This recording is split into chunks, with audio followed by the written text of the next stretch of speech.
Salut les amis, c'est Paolo. Bienvenue sur FastProg.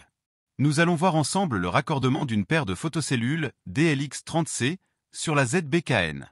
Si besoin, il vous est possible de télécharger les notices grâce au QR code actuellement en vidéo ou au lien en description.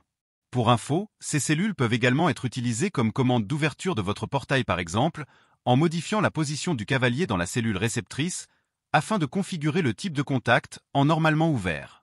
Allons-y. Pensez toujours à mettre hors tension votre automatisme avant toute intervention sur la carte de commande. Voici représenté en haut le bornier de la carte ZBKN. Plus bas à gauche, la cellule réceptrice RX et à droite, la cellule émettrice TX. Afin de bien comprendre le fonctionnement des cellules, je représenterai l'état du contact à l'intérieur de la cellule RX à chaque étape du raccordement en supposant un câblage sous tension. Vous n'êtes bien évidemment pas obligé d'effectuer votre câblage dans l'ordre présenté maintenant.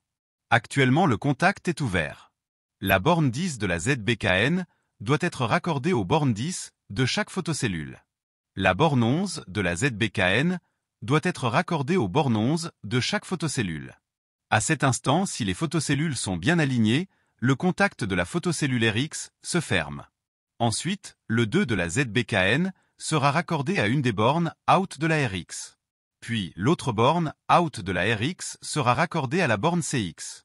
Et voilà, le câblage est terminé. Dans notre exemple, nous sommes sur CX.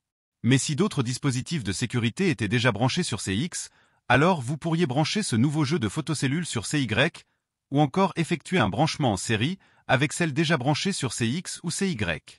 Voici en haut à droite un lien pour le câblage en série des photocellules si besoin. Dans notre cas, il nous reste plus qu'à activer l'entrée CX grâce à la fonction F2. Si vous vouliez activer l'entrée CY, ce serait F3. Comme vous pouvez le voir sur la vidéo, il existe 8 différents modes de fonctionnement lors du passage devant les cellules ou l'activation des bords sensibles. Nous allons dans notre exemple activer le mode C1 pour la réouverture durant la fermeture.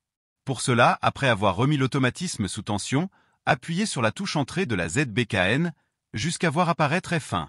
Puis appuyez sur la flèche de droite pour atteindre F2. Appuyez sur Entrée, l'écran affiche Off. Appuyez sur la flèche de droite, l'écran affiche C1. Afin de valider le choix, appuyez sur Entrée, l'écran revient sur F2. Enfin, appuyez sur ESC, l'écran s'éteint. Si au contraire, la carte affiche un défaut de sécurité C1, pas de panique. Assurez-vous que rien ni personne ne se trouve entre les photocellules. Voici en vidéo la signification des voyants LED des DXR, dont celles vous permettant de vérifier l'alignement.